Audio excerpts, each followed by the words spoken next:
దేవునికి స్తోత్రములు. ప్రభు పేరిట ఈ కార్యక్రమం వీక్షిస్తున్న ప్రియ దేవుని జనాంగమా, మీ అందరికీ నా హృదయపూర్వక శుభవందనాలు తెలియపరచుకుంటూ ఉన్నాను. ఈరోజు 206వ ఎపిసోడ్కి వచ్చాం. సబ్జెక్ట్ నా దర్శనాలు.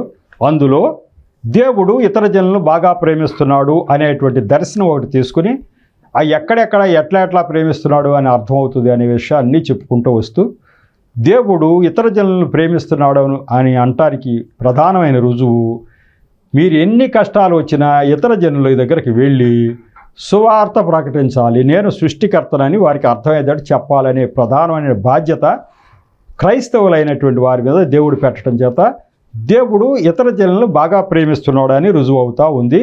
ఈ యొక్క సందర్భంలోనే కాటుమాల జాన్ గారి జీవిత చరిత్ర చెప్తూ ఆయన విషయంలో దేవుడు ఎట్లా మలుచుకుంటూ వచ్చాడో మీకు చెప్తా వచ్చా. ఆయన చదువు సంధ్య లేని సమయంలో ఆయన మరి గేదెలు కాసుకోవటానికి గేదెలు కాస్తూ ఉన్న రోజుల్లో ఒకసారి స్వరం ద్వారా వినిపించి ఆయన ఆత్మ ఆయన మీదకు వచ్చి ఆయన అసలు దేవుడు ఎవరో గ్రహించేట్టు చేశాడు. అంతకు పూర్వం అసలు దేవుడు ఎవరో తెలియక మరి ఈ లోకంలో ఇతర జనులు ఆరాధిస్తున్నటువంటి దేవుళ్ళు అనుకుంటున్న ఆ బిడ్డకి ఆ 9 సంవత్సరాల వయసులో అసలు దేవుడు ఎవరో తెలిసే విధంగా చేయటం జరిగింది. ఆ తర్వాత ఆయన మళ్ళా ఇట్లాగే గేదెల దగ్గర ఉంటూ ఉండగా అదే చెరువు గట్టున మళ్ళీ ఒకరోజు ఒక స్వరం వినిపించిందట. సుమారు 10 సంవత్సరాలు ఉంటాయి అప్పటికి. ఆ 10 సంవత్సరాల వయసులో ఒక స్వరం వినిపించిందట. చెరువు గట్టున కూర్చొని ఉండగా గొప్ప స్వరం వినిపించింది. ఇక మీదట నీవిక్కడ ఉండవు అని 2 సార్లు వినిపించిందట. పెద్ద స్వరం, నువ్వు ఇక్కడ ఉండవు అన్నాడు. ఎవరు మాట్లాడుతున్నారా అని చూడగా ఎవరు లేరు. ఏంటి ఎవరు, నువ్వు ఇక్కడ ఉండవు, నువ్వు ఎక్కడ అని చెప్తున్నారు అని చెప్పేది ఎవరు లేరు. సరే ఇంటికి వచ్చిన తర్వాత చెప్పాడు, మళ్ళీ స్వరం వినిపించింది నాకు, నువ్వు ఇక్కడ ఉండవు అని స్వరం వినిపిస్తూ ఉంది, మరి ఏంటో నాకు అర్థం కాలేదు అని చెప్పి వచ్చి ఇంటి దగ్గర చెప్పాడు. చెప్పిన తర్వాత ఈయనకి అనిపించిందట, నేను అసలు చదువుకోలేదు కదా, చదువుకోపోయినా పలానా చోట పలానప్పుడు మరి ఆ పణిదం అనే గ్రామంలో బైబిల్ తీసి మాటలు చదివేశానని అంటున్నారు అందరూ. మరి నాకైతే చదువు లేదు, ఇప్పుడు బైబిల్ తీసి చదవమంటే నేను చదవలేను, కానీ దేవుడు ఆత్మ నా మీద ఉంది కాబట్టి నేను చదివాను, కాబట్టి నాకు చదువుకోవాలని కోరికగా ఉందని తల్లిదండ్రి చెప్పారట. వాళ్ళ పిల్లాడికి ఏదో కోరికగా ఉంది చదువుకోవాలంటున్నాడని చెప్పేసి ఆ బోర్డింగ్ స్కూల్లో జాయిన్ చేశారు. బోర్డింగ్ అంటే భోజనం అన్నీ ఫ్రీగా పెట్టేటువంటి ఆ గవర్నమెంట్ స్కూల్స్ ఉంటాయి, ఆ స్కూల్లో జాయిన్ చేశారు. ఆ స్కూల్లో నిర్విరామంగా చక్కగా చదువుకునేవాడట, అందరూ మెచ్చుకునేవాడట టీచర్లు. ఈయనకి అవగాహన బాగా ఉండేది, దేన్నైనా చెప్పింది గ్రహిస్తూ ఉండేవాడు. ఎక్కడ దాకా చదివేశాడంటే ఆ యొక్క 11వ తరగతి ఎస్ఎస్ఎల్సి అంటారు, అక్కడ దాకా చదివేశాడట. ఆ యొక్క హాస్టల్లో ఉంటుండే చదువుకుంటూ వెళ్ళిపోయాడు. బహుశా వెళ్తే చర్చికి వెళ్తూ ఉండొచ్చు, ఎందుకంటే దేవుడు ఎవరో తెలిసింది కాబట్టి. అంతవరకే అయిపోయిన తర్వాత అప్పటికి ఎన్ని సంవత్సరాల వయసు వచ్చేసింది, 35 సంవత్సరాలు వచ్చేసింది. ఇక ఎస్ఎస్ఎల్సి పరీక్ష ఇంకా రాయికోకుండానే ఎందుకు 30 సంవత్సరాలు పట్టద్దా అక్కడ దాకా అంటే, ఈయన 10 సంవత్సరాల తర్వాత స్కూల్లో వేశారు. ఈయన్ని 10 సంవత్సరాల తర్వాత స్కూల్లో వేశారు కాబట్టి మరి అంత టైం పడుతుంది కదా. ఇక ఇంటికి వచ్చేసాడు, చదువు సగంలో ఆపేసి వచ్చేసాడు. వాళ్ళ అమ్మ నాన్న ఏమన్నారంట, బాబు ఇప్పటికి చాలా వయసు అయిపోయింది నీకు, ఇక నీకు పెళ్లి చేసేస్తావు నాన్న, మనం ఇల్లు ఒకటి కట్టుకోవాలి, పెళ్లి చేసేస్తాం అన్నారట. మా కుర్రాడు కూడా పెళ్లి చేసుకోవాలని కోరిక ఉంది. సరే పెళ్లి చేసేసుకోవాలి, మన అప్పులు మరి వాళ్ళకి ధనవంతులు కాబట్టి చాలామందికి అప్పులు ఇచ్చిస్తారట, ఆ అప్పులు వసూలు చేసుకురావాలి అని చెప్పేసి ఒక గ్రామానికి పంపించారు. ఇక ఆయన అప్పులు వసూలు చేసుకురావాలి. మరి ఆ రోజుల్లో నా కాలినడకనే కదా, ఆ ఊరు పేరు కూడా ఉంది ఇక్కడ, ఒక గ్రామానికి పంపించారు. ఆ ఊరి పేరు కూడా ఉంది ఇక్కడ, అది కూడా మీకు చెప్తా. బత్తెనపాడు ఆ ఊరి పేరిట. అక్కడ మరి అప్పు వసూలు చేసుకోవటానికి బయలుదేరి వెళ్తే వాళ్ళు ఏం చేశారు, అప్పు అంతా కట్టలేము ఇప్పుడు మరి అని కొన్ని పశువుల్ని ఇచ్చారట, జమ వేసినట్టు. ఇవి తీసుకెళ్ళిన ఆయన తీసుకొచ్చి అవన్నీ వాళ్ళు ఊర్లో తోలి మళ్ళీ అప్పులు వసూలు చేసుకోవటం మళ్ళీ బయలుదేరాడు. ఆ తారీఖులు కూడా ఉంది, ఏ తారీఖున ఎక్కడికి బయలుదేరింది ఉంది. 1925 సంవత్సరం 3వ తారీఖున వెళ్ళాడు. ఆ బత్తెనపాడులో పశువులను తీసుకొచ్చాడు, ఇంటికి అప్పుడు చెప్పాడు. మళ్ళీ 10వ తారీఖున బయలుదేరాడు. 7 రోజుల తర్వాత మళ్ళీ అప్పులు వసూలు చేయటానికి ఆ ప్రామిసరీ నోట్లు అవన్నీ తీసుకుని అప్పులు వసూలు చేయటానికి వెళ్ళి, ఎందుకు అంటే ఈ డబ్బు వసూలు చేసుకుని ఇంటికి వచ్చి ఇల్లు కట్టాలట, పెళ్లి చేసుకోవాలని ఆయన ఉద్దేశం. ఈయన ఆ బత్తెనపాడు అనే ఆ ఊరు, ఆ అప్పు వసూలు కోసం వెళ్ళేటువంటి ఊరు మధ్యలో కంతేరు కుప్పురా ఊరు మధ్య నడుస్తూ ఉన్నాడట. ఎందుకు పేర్లు చెప్తున్నానంటే ఇవన్నీ ఉన్నాయా లేదా అని ఎవరికైనా నిర్ధారణ, గుంటూరు జిల్లా వాళ్ళకి తెలుస్తాయి ఇవన్నీ. బత్తినపాడు వెళ్ళే దారిలో కంతేరు వస్తుంది, కుప్పురా ఊరు అని వస్తుంది. ఈ 2 ఊళ్ళ మధ్య ఉండగా ఈయనకు ఉదయం 9-10 గంటల మధ్యలో ఒక దివ్య పురుషుడు నా దగ్గరకు వచ్చాడు. ఆయన మాటల్లోనే చెప్తున్నాం. ఒక దివ్య పురుషుడు ఆయన దగ్గరకు వచ్చాడట. దివ్య పురుషుడు అంటే ఒక ముసలాయనలాగా ఉన్నాడు. ఆయన దేవుడని ఈయనేం అనుకోవట్లా. ఒక ఆయన పెద్ద ఆయన ఒక ముసలాయనలాగా ఉన్నాడు. ఈయన దగ్గరకు వచ్చాడట. ఈయన దగ్గరకు వచ్చి ఇక ఈయనతో ఏం చెప్తున్నాడో వినండి. ఈయన దగ్గరకు వచ్చి ఏం చెప్తున్నాడు, ఈయన ఏం చెప్పాడు అనే విషయాలు చూస్తే మనకు ఆశ్చర్యం అవుతూ ఉంటుంది. ఇక ఆయన వచ్చి ఏం చెప్తున్నాడట, ఆ పెద్ద ఆయన వచ్చి ఏమన్నాడు, ఒకటే చెప్తున్నాడట, నీవు చాలా పనులు చేయటానికి పూనుకుని ఉన్నావు కానీ అవి పూర్తి కావబ్బాయి అన్నాడు. ఒక పెద్ద ఆయన వచ్చి, నువ్వు చాలా పనులు చేయాలనుకుంటున్నావు కానీ ఏం పూర్తి కావబ్బాయి అన్నాడు. నువ్వు చాలా ఆశతో వెళుతున్నావు కానీ నీకు నిరాశే మిగులుతుంది అని అంటున్నాడు. నీవిక 6 మాసాలకు అరణ్యానికి వెళ్ళిపోతావు. నీవు ఇప్పుడు చేయదలిచిన కార్యాలు ఒక్కటి కూడా జరగదు అని అన్నాడు. ఈ కుర్రాడికి మండిపోతుందంటే, ఎవరండి బాబు ఈయన వచ్చి నేనేదో ఇల్లు కట్టుకోవాలి, పెళ్లి చేసుకోవాలని ఆశతో ఉంటే నువ్వు చేసింది ఏది కాదు, నువ్వు అరణ్యానికి వెళ్ళిపోతావు 6 నెలల్లో అంటాడు ఏంటి అని నీకు కోపం వచ్చేసిందట. అప్పుడు అన్నా అంట ఆయన చూసి, నేను నా ఇల్లు రాతి గోడలతో కట్టించాలనుకుంటున్నా, వివాహం చేసుకోవాలనుకుంటున్నా, నగలు చేయించుకోవాలనుకుంటున్నా అని అన్నాడట. అంటే నీవు అనేక తలంపులతో పోతున్నావు కానీ ఒక్కటైనా ఫలించదు అన్నాడంట ఆయన, ఆ పెద్ద ఆయన. నువ్వు అనుకున్న ఏది జరగదు అబ్బాయి అన్నాడు. ఈయన ప్రశ్న, నా కార్యాలు ఎందుకు నెరవేరు అని అడిగాడు ఆయన. ఏంటి పెద్ద ఆయన నువ్వు వచ్చేట అంటావేంటి, నేను చేసే ఏం ఫలించబడినావు, ఎందుకు ఫలించబడు? అందుకు అతడు ఎట్లా నేను పెద్ద ఆయన అంటున్నాడు, నీవు నీ తల్లి గర్భంలో ఉన్నప్పటి నుండి నేటి వరకు చిత్రంగా కాపాడబడి ఏ రకంగా కాపాడబడి ఉన్నావో నీవు ఎరుగుదువా అన్నాడు. అసలు నీకు తెలుసా అబ్బాయి, నీ తల్లి గర్భంలో ఉన్నప్పటి నుంచి ఇప్పటి వరకు కూడా నువ్వు ఎట్లా కాపాడబడుతున్నావో ఎప్పుడైనా సరే నువ్వు ఎరుగుదువా అంటే, ఇతడు ఎవడో నా మీద బహుగా ప్రశ్నలు వేస్తున్నాడని తిరస్కార భావంతో కోపం వచ్చేసింది. ఎవరండి బాబు ఈయన వచ్చి నన్ను ఇలా అంటాడు అని చెప్పి ఈయన ఎదురేం ప్రశ్న, నీ తల్లి గర్భంలో ఉన్నది మొదలుకొని నువ్వెట్లు కాపాడబెడుతూ నువ్వెరుగుదువా అన్నాడట. నా గురించి అన్నావు, నీ సంగతి తెలుసా అన్నాడు. నీ తల్లి గర్భంలో ఉండగా నువ్వు ఎవరు కాపాడారో నీకు తెలుసా? అట్లాగే నాకు తెలీదు. నా తల్లి గర్భంలో ఉండగా నేను ఎట్లా కాపాడబడ్డానో నాకు ఎట్లా తెలుస్తుంది? నేను పిండ దశలో ఉండగా నీకేమైనా తెలుసుదా అని ఎదురు ప్రశ్న వేసాడట. ఇక ఈ అన్నీ అంటాకింత తిరస్కార భావంతో ఆ యొక్క పెద్ద ఆయనతో మాట్లాడట కారణం ఏమనగా, నాకు ధనగర్వము, బలగర్వము, విద్యాగర్వము, ఈ త్రివిధములైన గర్వములు ఉండుట చేత నేను అట్లు పలికి తిని అన్నాడు. ఏంటి అంటే ఎస్ఎస్సి, ఆ రోజుల్లో ఎస్ఎస్ఎల్సి వరకు చదవటువంటి పెద్ద గొప్ప విషయం. చదువుకున్నాను, నాకు ఆస్తి ఉంది అంటే విద్యాగర్వం, ఆస్తిలోనే ధనగర్వం, బలగర్వం, మంచి యవనస్తుడిని 35 సంవత్సరాల వయసు, ఈ 3 గర్వాలు నాలో ఉండి ఆయన ఎవరో వచ్చి ఒక పెద్ద ఆయన నువ్వు ఎట్లా కాపాడబడ్డావో నీకు తెలుసా పిండదశ నుంచి అంటాడేంటి అని చెప్పి ఎదురు ప్రశ్న, నీ సంగతి ఏంటి అని ప్రశ్నించాడంట. ఇలా ఆయన ఎదురు ప్రశ్నలు వేస్తున్నాడు. ఎందుకు? వచ్చిన ఆయన ఒక మనిషి అనుకుంటున్నాడు కానీ దేవుడు ఒక ముసలాయన రూపంలో ఆయన దగ్గరికి వచ్చాడన్న విషయం ఆయనకి తెలియదు. ఇప్పుడు ఏం చేయాలి మరి దేవుడు?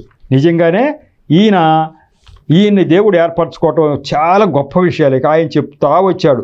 ఏం చెప్పాడు అంటే, నీవు చిన్నపిల్లాడు ఉన్నప్పుడు నువ్వు చిన్నపిల్లాడుగా ఉన్న రోజుల్లో, పిండ దశలో ఉన్న రోజుల్లో దేవుడు నిన్ను కాపాడాడు బాయ్ అని చెప్పాడట. ఎట్లా అంటే చెప్పాడు ఆయన, నీ తల్లి గర్భంలో నువ్వు ఉండగా పెద్ద జబ్బు చేసింది మీ తల్లిగారికి. వాళ్ళ తల్లి అంటే ఎక్కడ? ఫణిదంగ్రామ అసలు తల్లి సత్యవతమ్మ పేరు. జబ్బు చేసి తల్లి బిడ్డ కూడా చచ్చిపోతారేమన్న జబ్బు బాగా చేసిందట. ఆ రోజుల్లో ఇక ప్రాణాపాయం వచ్చేసింది. ఈ గర్భంతో ఉన్న ఏమి ప్రసవించద్దో లేదో చచ్చిపోతుందో అనే లెక్కేసుకుని వారు గుంటూరు, సత్తెనపల్లి తాలూకా గుంటూరు కాస్త దగ్గరలోనే ఉంటాయి. వాళ్ళంతా కూడా మరి బండి ఆ రోజుల్లో బళ్ళు కట్టించుకుని వచ్చారో ఎట్లా వచ్చారో కానీ గుంటూరు కుగ్లర్ ఆసుపత్రికి తీసుకొచ్చారు. ఒక మిషనరీగా ఉన్నటువంటి ఒక దైవ సేవకురాలు, ఒక డాక్టర్ గారు కుగ్లర్ ఆసుపత్రి కట్టించింది, నడిపిస్తూ ఉంది. ఆ ప్రసూతులన్నీ అక్కడికే వచ్చేవి. లేడీ డాక్టర్లు ఆ రోజుల్లో ఇండియాలో లేరు. అమెరికా నుంచి వచ్చినటువంటి లేడీ డాక్టర్ గారు ఆమె ప్రభు పరిచర్య చేయ నిమిత్తం వచ్చింది. అనేక మందికి ఈ యొక్క ప్రసూతి కాన్పులు చేస్తుంది ఆమె. అక్కడ తీసుకొచ్చారు. అక్కడ తీసుకొచ్చిన తర్వాత ఇక చచ్చిపోద్దేమో అనుకుంటున్నారు కదా, తల్లి బిడ్డ కూడా చచ్చిపోతారా అనుకునే పరిస్థితిలో ఆమె మొట్టమొదటి రోజే డాక్టర్ గారు దేవుడి యొక్క ఆత్మచేత సంధించబడి ఆమె ఏం చెప్పిందట, నీ కడుపులో ఉన్న ఆయన పిల్లాడు బతుకుతాడమ్మా. మొట్టమొదటి రోజు చెప్పిందట. మొట్టమొదటే నీ కడుపులో ఉన్నటువంటి పిల్లాడు బతుకుతాడు, నువ్వు కూడా బతుకుతావు, దేవుడు నాకు చెప్తున్నాడు. ఆయన దేవుడు సేవ చేస్తాడు, అనేక వేల మంది జనాన్ని ప్రభు వైపు చూసేటట్టు చేస్తాడు అని చెప్పిందట. ఆమెకి నమ్మకం లేదు తల్లికి. అమ్మ నా బిడ్డ బతుకుతాడని నమ్మకం నాకు లేదు అంది. దేవుడు చేస్తాడమ్మ. మళ్ళీ రెండో రోజు వచ్చి రౌండ్స్కి వచ్చినప్పుడు మళ్ళీ అదే చెప్పిందట, నీ కడుపులో సామాన్యుడు కాదమ్మా, దేవుడు సేవ చేసే గొప్ప బిడ్డ ఉన్నాడు, బతుకుతాడు అని చెప్పిందట. అప్పుడు ఆయనతో పాటు వచ్చిన వాళ్ళందరూ కూడా అమ్మ నీ నోటి వాక్కు చేత, నీ నోటి చలవ చేత తల్లి బిడ్డ బతికితే మాకు అంతకంటే కావాల్సిందే ఉంది, దేవుడు ఇష్టమైన రీతిలో పరిచయం చేయించుకుంటాడు అని చెప్పి అన్నారట. అలా ఆ రకంగా ఆ రోజు కాపాడటం జరిగింది. ఇదంతా చెప్తున్నాడు ఆయన ముసలాయన. ఇదిగో నువ్వు చిన్నప్పుడు ఇలా జరిగింది, నువ్వు చచ్చిపోవాల్సిన వాడివే. ఎక్కడ దారిలోనే అక్కడి నుంచి బండి కట్టించుకుని ఫణిదింగ్రామం నుంచి గుంటూరు వచ్చే దారిలోనే నువ్వు చచ్చిపోవాల్సింది. పిండో దశలో దేవుడు కాపాడాడు. వచ్చిన తర్వాత డాక్టర్ గారి ద్వారా ప్రవచనం చెప్పించారు, తల్లి బిడ్డ బతుకుతారు, అతడు నా సేవ చేస్తాడని డాక్టర్ గారు చెప్పడం జరిగింది. ఈయన అంతా ఏంటిది అనుకుంటున్నాడు. ఇంకా దేవుడు ఎక్కడ కాపాడాడు చెప్తాడు. నీకు 2 సంవత్సరాల వయసు అప్పుడే మరలా అగ్ని ప్రమాదంలో నువ్వు చచ్చిపోవలసిన వాడివి అన్నాడట. ఈయన ఏమి మైండ్లకి ఎక్కట్లా, ఏంటి ఒక పెద్ద ఆయన వచ్చి ఇట్లా మాట్లాడతాడేంటి అని అనుకుంటున్నాడట. ఇక వచ్చి అది ఎట్లా జరిగిందంటే ఆ కథ అంతా చెప్పాడు. ఇదిగో నువ్వు చిన్నపిల్లాడప్పుడు, నువ్వు 2 సంవత్సరాల వయసు అప్పుడు నీ యొక్క మామయ్య గారు, మేనత్త భర్త, ఆ మేనత్తకే అప్పుడే కొత్తగా పెళ్ళయిందట. ఆ పెళ్లి కొడుకు వచ్చాడు. మీ మామయ్య గారు పక్కలో నిన్ను పడుకోబెట్టారు ఒకరోజు. ఆ రోజు రాత్రి ఆ ఇల్లు అగ్నికి అంటుకుంది, మంటలు వ్యాపించినాయి. అక్కడ ఉన్న వాళ్ళంతా బయటికి పోయారు. ఆ ఇంట్లో మీ మామయ్య గారు, నువ్వు చిన్నపిల్లవాడు ఉన్నావు. ఆ సమయంలో జరిగింది ఎలా జరిగింది అని చెప్పాడు. ఏం జరిగింది అంటే, ఇక మంటలు ఆర్పలేకపోయారు. బకెట్లతోటి కుండలతోటి నీళ్లు పోస్తుంటే ఆరట్లేదట. మొత్తం ఇల్లంతా దగ్ధం అయిపోతుంది. లోపల ఉన్నటువంటి ఆయనకి మెలకు వచ్చి చూస్తే మొత్తం అంతా కాలిపోతూ ఉంది. తలుపు తీద్దామంటే తలుపు బయట గొళ్ళెం పెట్టుందట. ఆ తలుపు ఉతక ఎత్తేసి, అంటే ఆ రెక్క ఎత్తుతారుగా పాత రోజుల్లో ఉండే తలుపులకి ఉతక ఎత్తేసి తీసేయచ్చు. అలా ఎత్తేసి బయట పడిపోయాడట. కానీ ఈయన పక్కలో 2 ఏళ్ల పిల్లాడు ఉన్న విషయం ఈయనకి గుర్తులేదు. వచ్చేసాడు ప్రాణం రక్షించుకొని. బయటకు వచ్చిన తర్వాత వాళ్ళు అంటున్నారట, పిల్లాడే అంటున్నారట. అమ్మో పిల్లాడు ఎక్కడ ఉన్నాడంటే పక్కలో పిల్లాడు ఉండాలన్నారు. అప్పుడు గుర్తొచ్చి మరి లోపలికి వెళ్ళా మళ్ళీ కాలిపోతానేమో అనుకుని, అయినా కూడా పిల్లాడిని రక్షించకపోతే నాకు నెపం వస్తుందని చెప్పి అందరూ పట్టుకుని ఆక్కోకుండా మంటల్లో దూకి వెళ్ళాడట. లోపలికి వెళ్తే జరిగిన సంఘటన ఏంటంటే మొత్తం అన్నీ కాలిపోతున్నాయంట. ఈ పిల్లాడు కాటుమాల జాన్ గారు చంటిపోయి 2 సంవత్సరాలు. ఈ పిల్లాడి పక్కన ఉన్నటువంటి బట్టలు మట్టుగా అంటుకోలేదంట మంచం మీద. ఈ పిల్లాడికి ఏమీ నొప్పి అంటుకోలేదు, మొత్తం అంతా కాలిపోతా ఉందట. అప్పుడు ఆ పిల్లాడిని ఎత్తుకుని బయటికి లాక్కొచ్చేసాడు. ఆయన ఒళ్ళేదో కాలి ఉంటుంది. ఈ విషయం ఈ పెద్ద ఆయన చెప్తున్నాడు. 2 సంవత్సరాల వయసులో నువ్వు చంటి పిల్లాడప్పుడు నువ్వు చచ్చిపోయినవలసిన వాడివి. ఆ రోజున కూడా నువ్వు దేవుడి చేత కాపాడబడ్డావు అని చెప్తున్నాడు. ఇన్ని చెప్తున్నా కూడా ఆయన ఏమంటున్నాడు, ఆయన ఏం వింటలేదట. నువ్వు ఎన్ని చెప్పినా సరే నేను విన్ను అంటున్నాడట. అప్పుడు అన్నాడటగా, ఇక నువ్వు ఎన్ని చెప్పినా నువ్వు వినేటట్టు లేవు, కానీ అట్లయితే నేను చెప్పే మాటలు నువ్వు విను అన్నాడు. ఏంటి ఆ మాటలు అంటే, ఇక నీకు ఇలా జరుగుతుంది, ఇలా జరుగుతుంది, ఇలా జరుగుతుంది అంటున్నాడు. ఇక ఆ విషయాలు మీకు లైట్గా చెప్తా. ఈ సంగతులన్నీ ఆ దివ్య పురుషుడు నాతో నొక్కి చెప్పిన నేను ఇంకా వాటిని గ్రహింపజాలకుంటుని. ఈయన రాస్తున్నాడు. ఆయన ఇంత వివరంగా చెప్తున్నా కూడా నాకేం మైండ్కి ఎక్కట్లా. నాకేం ఏంటి ఆతృత, నాకు అసలు నువ్వు పెళ్లి చేసుకోవు, నువ్వు ఇచ్చేయవు అంటుంటే నాకు కోపం వస్తూ ఉంది. ఇవన్నీ నమ్ముటకు నాకు వీలు కాదని నేను అన్నా. మీరు ఎన్నైనా చెప్పండి అండి, నేను నమ్మను మీరు చెప్పే మాటలన్నీ అంటున్నాయట. నీవు చిన్నపిల్లాడప్పటి నుంచి దేవుడు ఇట్లా 3 పర్యాయాలను కాపాడాడబ్బాయి, అది నువ్వు సేవ చేయవలసి ఉంటుంది. నువ్వు 6 నెలల తర్వాత అరణ్యంలోకి వెళ్ళిపోతావు, దేవుడు సేవ చేయాలని అంటుంటే నేను నమ్మనంటే నమ్మను అంటున్నాను. అట్లయితే నేను చెప్పే సూచనలు ఉన్నాయ్యా, అవి జరుగుతాయి చూడు ఇవాళ నుంచి చెప్పి అన్నాడు ఈ పెద్ద ఆయన. ఏంటి సూచనలు చెప్పాడంటే, నేను చెప్పే సూచనలు ఇప్పటి నుంచి జరుగుతాయి అన్నాడు. నీవు 31 రోజులు మాట్లాడకుండా ఉంటావు అన్నాడు. నేను చెప్పిన సూచనలు ఇప్పటి నుంచే జరుగునా. అంతటా నేను ఆ మహాత్మునితో ఎట్లాంటి, నేను మాట్లాడక మౌనినై ఉండుటకు మోగవాడను కాను. 31 దినములు మనుషులతో ఎందుకు మాట్లాడను అంటున్నాడు. 31 రోజులు నువ్వు మాట్లాడవు అబ్బాయి అంటే, నేను ఎందుకు మాట్లాడను, నేను మౌనిగా ఎట్లా ఉంటాను, నేను మోగాడినా ఏంటి అన్నాడు. తర్వాత 25 దినములు ఆహారం తినవు అన్నాడు. నువ్వు ఆహారం 25 రోజులు తినవు అబ్బాయి. అరే ఆయన అంటాడు, మనుషులతో 25 ఆహారం తినడం, మనుషులతో పలకన కొట్రా, నేను మాట్లాడను అన్నారు. నేను మాట్లాడకపోతే కొట్రా, పిచ్చివాడని కట్టివేయరా, ఏంటి నువ్వు ఎట్లా చెప్తున్నావు అంటున్నాడంట ఆయన. ఇక తర్వాత నువ్వు 25 రోజులు అన్నం తినమంటున్నావేంటి, ఎందుకు తినను నేను అంటున్నాడు. ఇక ఎందుకు తినవంటే, ఇదిగో ఇప్పుడే చెప్తున్నాను, ఈ రోజు నుంచి 3 రోజులు అసలు నీకు అన్నమే దొరకదు అబ్బాయి అన్నాడు. అన్నమే దొరకదు. ఆ తర్వాత 25 రోజుల పాటు నువ్వు భోజనం తృప్తిగా తినవు. 3 వేళ్లతోటి ఎంత ఆహారం వస్తుందో అంతే ఒక పూటకి తింటావు. దాంతో నీ ప్రాణం నిలబడద్ది. అంతే తప్ప నువ్వు మామూలుగా భోజనం చేయవు.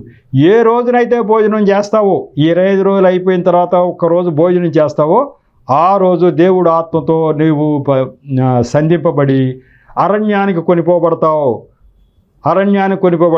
దేవుడు అక్కడి నుంచి నిన్ను సేవలో వాడుకోబోతున్నాడు అని చెప్పేశాడు. వీరికి ఆశ్చర్యంగా ఉంది. ఏంటి ఇప్పుడు నుంచే 31 రోజులు నేను ఎందుకు మాట్లాడను, 25 రోజులు నేను ఎందుకు అన్నట్టు ఇప్పుడు నుంచే అసలు 3 రోజులు నీకు అన్నమే దొరకదా నాకు, ఎందుకు దొరకదు చూద్దామని మూట అప్పదీశాడట. మూట ఆ రోజుల్లో ఏంటి, ఏదైనా ఊరు వెళ్ళాలంటే అన్నం క్యారేజ్ మూట కట్టుకుని, అన్నం మరి మూట కట్టుకోవటం ఆ రోజుల్లో మరి ఏమున్నాయి, క్యారేజీలు ఉంటాయి ఏముంటాయో నాకు తెలియదు, కానీ అన్నం మూట కట్టుకు వెళ్తున్నాడు. ఇది నా దగ్గర అన్నం ఉంది, అన్నం దొరకదంటావేంటి నువ్వు అని అలాగా. మరి అక్కడ ఏదో బావి ఏదో కనపడిందంట. సరే ఇక్కడ నీళ్లు ఉన్నాయేమో అని చూస్తే ఆ బావిలో నీళ్ళు లేవట. లేకపోతే ఎట్లా ఒకటి తిందామని చెప్పి ఊడ తీస్తే ఆ మూట నిండా పురుగుల మయమట. అన్నం నిండా పురుగులు. అప్పుడు స్ట్రైక్ అయింది. ఏంటి ఈ పెద్ద ఆయన అన్నాడు, నీకు 3 రోజులు అన్నం దొరకదన్నాడు. ఎక్కడున్నాడు ఆ పెద్ద ఆయన, ఎక్కడున్నా చూద్దామని ఎతికాడంట. ఎక్కడ ఎతికినా లేడు, మాయమైపోయాడు. అంటే దేవుడు ఆ పెద్ద ఆయన రూపంలో వచ్చాడనమాట. ఇప్పటికే వెలిగింది. ఆయన చెప్పినట్టుగానే పురుగులు వచ్చేసినాయి. ఇక ఏం తింటా, అన్నం నిండా పురుగులు అయితే ఇక అన్నం పారేసి వెళ్ళాడు. ఎక్కడికి, ఆ ఊరు పైకి వసలు బత్తినపాడు అనేటు ఊరు వెళ్ళాడు. ఆ ఊరు వెళ్ళిన తర్వాత జనరల్గా మరి ఈయనంటే వాళ్ళకి అప్పులు వసూలు చేసుకోవటం వచ్చాడని కోపం ఉందో ఏమో, కానీ వాళ్ళు ఎవరు ఎల్లికాళ్ళు లేకోకుండా తలుపులు వేసుకోవటం ఎట్లా, కానీ ఈయనకి అసలు ఒక్కడు కూడా అందుబాటులో లేరు. ఈయన అనుకున్న డబ్బు వసూలు చేసుకునే కార్యక్రమం వసూలు అవలేదు సరిగదా. అన్నం పెట్టిన వాడు కూడా లేడు అక్కడ. ఇటు తెచ్చుకున్న అన్నం పారేశాడు పురుగులు పడినాయని. అక్కడ ఆఖరికి అన్నం పెట్టేవాడు కూడా లేడు. ఈయన అనుకున్న పని ఏం జరగల. అప్పుడు మళ్ళీ గుర్తొచ్చింది, ఈ పెద్ద ఆయన చెప్పాడు ఇట్లా అని చెప్పి. సరే అక్కడి నుంచి గుంటూరు వెళ్ళాడు. అక్కడికి దగ్గరలోనే ఇవన్నీ గుంటూరు నడుచుకుంటూ వెళ్ళి, గుంటూరు ఆయనకి తెలిసిన వాళ్ళు వాళ్ళ ఊరు నుంచి వెళ్ళి ఉండేవాళ్ళు ఉన్నారు. ఒక చోటకి వెళ్ళాడు, ఒక ఇంటికి. మీకు చెప్పేస్తున్నా, ఆ పేర్లతో సహా చెప్పాడు. ఆ ఇంటికి వెళితే ఒక్కడు కూడా మాట్లాడలేదట. ఇంట్లో ఎప్పుడు వచ్చారు మీరు, మన ఊరు నుంచి వచ్చారా అని ఒక్కడు కూడా మాట్లాడదులంట. మాట్లాడకపోతే సరే కూర్చున్నాడంట, ఎంతసేపు మాట్లాడరా అని చెప్పి కూర్చుంటే వాళ్ళు శుభ్రంగా స్నానాలు చేసి భోజనాలు చేసి బయటకు వచ్చి, ఇక్కడ ఉంటాకి ఖాళీ లేదండి, మీరు ఎటన్నా వెళ్ళిపోండి అన్నారట. అన్నం పెట్టలేదు, ఏమీ మాట్లాడలేదు. మరి శుభ్రంగా వాళ్ళు తిన్నారు. చుట్టాన్ని వదిలిపెట్టి ఎవడని తింటాడా? తిన్నారు. తిని ఇక్కడ ఖాళీ లేదండి ఎక్కడన్నా వెళ్ళండి అన్నారు. అయ్యో ఇదేంటి అని చెప్పి వాళ్ళ ఊరి నుంచి వచ్చిన ఇంకొక ఇంటికి వెళ్ళాడంట. ఆ ఇంటి వాళ్ళు నాకు భోజనం పెడతారు, నన్ను పలకరిస్తారని. ఎందుకంటే వాళ్ళకి ఎప్పుడో సాయం చేశాడంట ఈయన. వాళ్ళకి నేను సాయం చేశా కదా, వాళ్ళు నాకేమన్నా పెడతారు అనుకుని వెళ్ళాను. వెళితే భార్యాభర్త ఇద్దరు మాట్లాడతలేదట. వాళ్ళ పనులు వాళ్ళు చూసుకుంటున్నారట. ఇదేంటి వీళ్ళు కూడా మాట్లాడతలేదని చెప్పి చొరవ తీసుకుని ఇంట్లోకి దూరి మంచమే కూర్చున్నా అంట. ఇక ఇప్పుడన్నా మాట్లాడతాను. నువ్వు మంచమే కూర్చున్నా కూడా మాట్లాడతలేదంట. ఏం మాట్లాడతలేదంట. వాళ్ళు స్నానాలు వనాలు చేసుకుంటున్నారట. అంతే తప్ప భోజనం చేస్తారా అంటలేదంట, మాట్లాడతలేదు. ఇక మళ్ళీ వసారాలోకి వచ్చి ఏంటిది ఆయన చెప్పాడు పెద్ద ఆయన, నీకు అన్నం దొరకదు 3 రోజులు అన్నాడు. మధ్యాహ్నం నుంచి ఆ రోజు అసలు మొత్తం లేదు కదా, ఆ రోజు మధ్యాహ్నం లేదు. మరి ఈ రాత్రికి వస్తే వీళ్ళన్నా పలకరిస్తారంటే వీళ్ళు పలకరించట్లా. వీళ్ళు బయట కూర్చున్నాడు. కూర్చుంటే అప్పటికి మరి బహుశా 9-10 అయి ఉంటుంది టైం. మరి లోపల ఉండి వాళ్ళ భోజనాలు వాళ్ళు చేసుకుంటున్నారు, ఎవరు పలకరించట్లా. ఈ ఊరు నుంచి ఈయన చిన్ననాటి స్నేహితుడు ఎవరు ఆ గుంటూరులో ఉండే ఆయన అటు వెళ్తూ నువ్వు ఎప్పుడు వచ్చావు జాన్ అని చెప్పి అంటే వాళ్ళు వచ్చారన్నమాట. అటు వెళ్దారా అని తీసుకుపోయాడట బయటికి. ఎందుకు? ఈయన ఆ పాటిగా అన్నం తిని కూర్చున్నాడు కాబోలు షికార్కి వెళ్దారా అని తీసుకుపోయాడట ఆయన్ని. ఎక్కడ తీసుకుపోయాడు? అక్కడ రహదారి బంగ్లా, ఆ ట్రావెలర్స్ బంగ్లాలు అని ఉంటాయి కదా, అక్కడ పోదారా అన్నాడు. ఏమనుకుంటున్నాడు ఆయన? ఈయన ఇక్కడ ఉన్నాడంటే ఇక్కడ భోజనం చేసి కూర్చుని ఉంటాడులే అనుకుంటున్నాడు ఈయన. కానీ భోజనం లేకుండా ఉన్నాడు, వాళ్ళు భోజనం పెట్టలేదన్న విషయం ఈయనకి తెలీదు. సరే తీసుకెళ్ళి ఆయన కూడా భోజనం చేసి ఉన్నాడు కదా, వచ్చి అక్కడ ఆ మాట ఈ మాట చెప్పి నాకు నిద్ర వస్తుందని అక్కడే పడుకుంటున్నాడట. నువ్వు కూడా పడుకోరా కాసేపు అన్నాడట. ఈయనకి ఎక్కడ నిద్ర పడుతుంది? అన్నం లేదు, దాహం వేస్తుందిరా అంటే ఇక్కడ నీళ్ళు ఎక్కడ ఉంటాయిరా బాబు, కాసేపు పడుకోరా వెళ్దాం అంటున్నాడంట. ఇక ఈయన మాట వింటలేదట. ఓరే బాబో ఏం చెప్పాలో అర్థం అవట్లా, నాకు భోజనం వీళ్ళు పెట్టలేదని చెప్పాలంటే సిగ్గుచేటు, ఎవరు పలకరించలేదంటే సిగ్గుచేటు. అందుకుని ఆయనకి ₹1 ఉందట. ₹1 హోటల్ ఉంటాయి కదా, పూటకోళ్ళు అని రాశారు దీంట్లో. ఆ రోజు పూటకోళ్ళ హోటల్ అనేవాడు, హోటల్ని పూటకోళ్ళు అని. ఆ పూటకోళ్ళు ఎక్కడుంటాయా అని బహుశా రాత్రి 10-11 అయ్యి ఉండొచ్చు. వెళితే ఎక్కడికి వెళ్ళినా అన్నం లేదన్నారట. ఏ హోటల్కి వెళ్ళినా అన్నం లేదండి, అన్నం లేదన్నారు. అమ్మో, మళ్ళీ ఆయన చెప్పిన గుర్తు వస్తూ ఉన్నాయి. నీకు 3 రోజులు అన్నం దొరకదన్నాడుగా, అన్నం లేదన్నారట. మరి ఏం చేయాలి? ఆకలి మండిపోతూ ఉందట. సరే ఎంత 6 పైసలు పెట్టి ఒక కొబ్బరికాయ కొన్నాడంట. ఈ కొబ్బరికాయ కొట్టుకుని కనీసం ఆ కొబ్బరన్నా తిందాము ఈ రాత్రికి అని చెప్పి కొబ్బరికాయ కొని దాన్ని పగలగొడితే దాని నిండా పురుగులు. వినండి బాగా, కొబ్బరికాయ నిండా పురుగులు. ఏంట్రా బాబు మళ్ళీ ఇలా అయిపోయిందని చెప్పి అవన్నీ పారేసి ఒక నారింజకాయ కొన్నాడట. ఏమన్నా ఇదన్నా తిందామని. అది నిజంగా నారింజకాయలో పురుగులు ఉంటాయా? ప్రతి తొనలో పురుగులేనట నారింజకాయలు.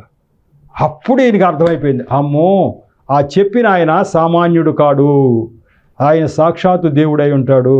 నేను ఆయన మాటలు తిరస్కరించి ఆయన చెప్పిన మాట వింటలేదు కాబట్టి ఇవి జరుగుతాయి అని చెప్పాడు. 3 రోజులు అన్నం దొరకదన్నాడు, అన్నం దొరకలేదు అని చెప్పి ఇక బ్రతుకు జీవుడు అంట. మళ్ళీ వాళ్ళ ఫ్రెండ్ పడుకున్న చోట ఆ రహదారి బంగ్లాకు వచ్చి చూస్తే అక్కడ ఏదో కూజ కనపడితే నీళ్లు దొరికితే కాస్త నీళ్లు తాగి పడుకుని తెల్లవారుజామున 3-4 గంటలకల్లా లేచిపోయి కోడి గుయ్యగానే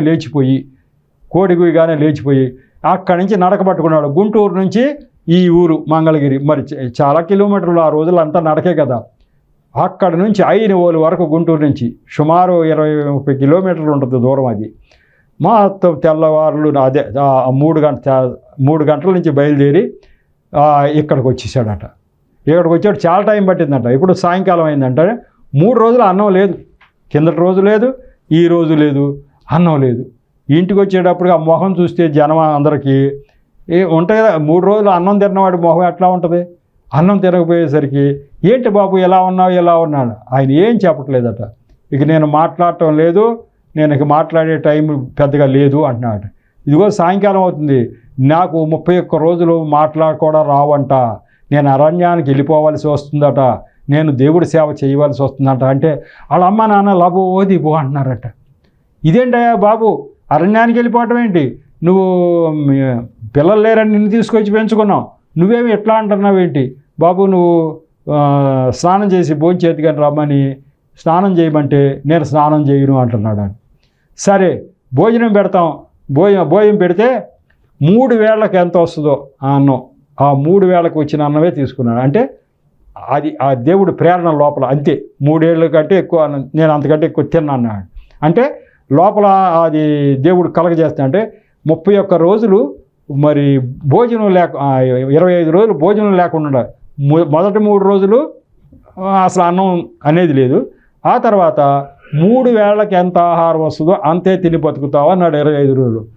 అది ఇక్కడి నుంచి స్టార్ట్ అయింది 3 వేళకు వచ్చినాను.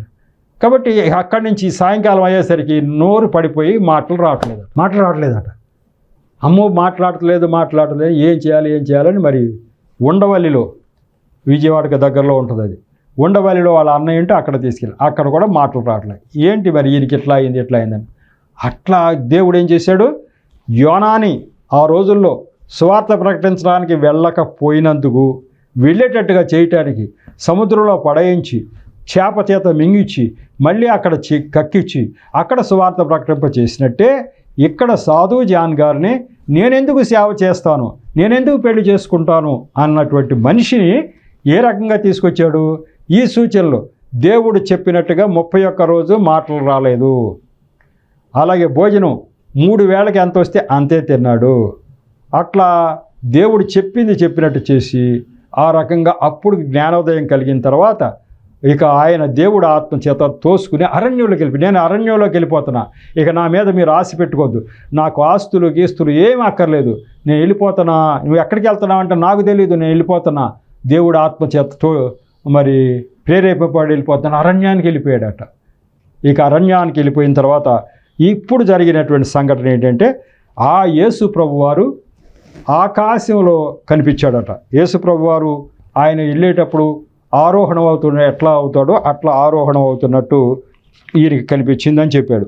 ఆ కనిపించినప్పుడు దేవుడు ఒక స్వరం ద్వారా వచనాలు వినిపించాడు.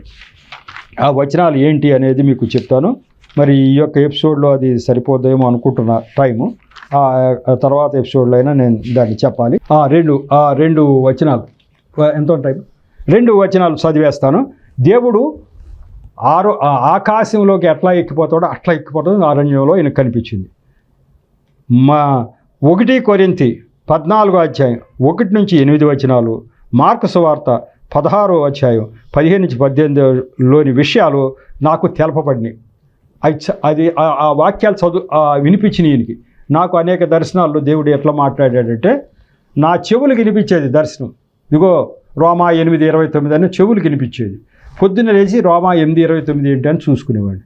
పలానా పేజీ 236 పేజీ అని వచ్చేది, రాత్రులు వినిపించేది. పొద్దున్నే ఆ పేజీ చూసుకునేవాడు. ఆ పేజీ చూసుకుంటే దేవుడు ఏం చెప్పాలని కూడా దాంట్లో ఉండేది. అట్లాగే ఆయన చెప్పాలనుకున్న మాట అట్లా ఈ 2 వచనాలు ఆయనకి వినిపించడం జరిగిందట. అప్పుడు ఈ వచనాల్లో ఒక దాంట్లో ఏమంటుంది, భాషలు మాట్లాడతావని ఉంది. ఈ వచనాలు ఇప్పుడు చదవటానికి టైం చాలదు, కానీ బైబిల్ చూసి మీకు చదువుతాను. భాషలు నాకెట్లా వస్తాయి అనుకుంటున్నాడట. నువ్వు భాషలతో మాట్లాడతావన్న, భాషలు నాకెట్లా వస్తాయి అన్నాడు. కానీ తర్వాత రోజుల్లో ఆయన 7 భాషలు మాట్లాడేవాడట దేవుడి యొక్క ఆత్మ చేత సంధింపబడి. అట్లాగే ఆ యొక్క వచనాల్లో ఏముంటుందంటే మార్కు సువార్తలు చెప్పినవి ఏంటంటే నీవు అనేక మందికి స్వస్థతలు చేకూరుస్తావు, దెయ్యాలను వెలగొడతావు, సర్పకాట్ల నుంచి వచ్చిన వాళ్ళని బాగు చేస్తావు అనేటువంటి పదాలు వస్తాయి. కాబట్టి ఇవన్నీ దేవుడు చూపించాడు. ఇక ఆ రోజు మొదలుకొని దేవుడు ఆత్మచేత సంధింపబడి ఇక ఊరు వెళ్ళిపోవటం. ఎవడు ఏ యొక్క ఇబ్బందితో వచ్చినా సరే యేసు నామములో ఈ తొలగిపోవును కాకుండా ఆ ఇబ్బంది తొలగిపోతామని ఆ రోజు నుంచి ఇక అట్లాంటి పరిచర్య స్టార్ట్ అయింది. ఈ యొక్క 2 వచనాలు దేవుడు చూపించినటువంటి వచనాలు తర్వాత ఎపిసోడ్లో మీకు వినిపిస్తాను. కాబట్టి దేవుడు ఇప్పుడు సజీవుడైన దేవుడండి, ఎప్పుడు మాట్లాడే దేవుడే. యోనాకు చేసిన దానికంటే ఎక్కువ గొప్ప కార్యాలు ఇక్కడ కనపట్లా, చాలా గొప్ప కార్యాలు ఉన్నాయి. అసలు ఇట్లా అంటమేంటి, ఇట్లా జరిగిపోవటం ఏంటి, అట్లా చేయించినటువంటి దేవుడు ఈ దేవుడు కాక ఇంకెక్కడైనా ఏ మార్గంలో ఉన్న వాళ్ళకైనా ఎవరికైనా ఎప్పుడైనా ఎవరైనా అనుభవించారా ఇటువంటి అనుభవాలు లేవు. కాబట్టి ఇది మాత్రమే దేవుడు, జీవం గల దేవుడు అని గ్రహించడానికి వీలవుతూ ఉంటుంది. తర్వాత ఎపిసోడ్లో ఈ యొక్క తక్కిన విషయాలు తీసుకొని ఎంతటితో ఈ మాటలు ముగించుకుందాం. దేవుడి యొక్క మాటలను దీవించునుగాక. చిన్న ప్రార్థన చేసి ముగిస్తా. కృపగల దేవా, మహాపరిశుద్ధుడా, ప్రేమగల తండ్రి, ప్రభా మీకు వందనాలు స్తోత్రాలు తెలియదు. ఈరోజు ప్రభా ఈ 206వ ఎపిసోడ్ను కూడా తగిన నడిపింపు దయచేశారు. ప్రభా మీ యొక్క బిడ్డల మనసులు తెరిచి విషయాన్ని గ్రహించే శక్తిని వారికి దయచేసి నన్ను మరుగుపరిచి నా నోటి ద్వారా మీరు మాట అందుకు మీకు వందనాలు స్తోత్రాలు తెలియదు. నిరంతరం మీ కాపుదల మీ కృప మా అందరి మీద ఉంచి ఆశీర్వదించమని మా ప్రభువును రక్షకుడైన యేసు నామములో పరమతండ్రిని ప్రార్థించి వేడుకుంటున్నా తండ్రి. ఆమేన్. మరొకసారి మీ అంతగా నా హృదయపూర్వక శుభవందనాలు తెలిపి వందనాలు.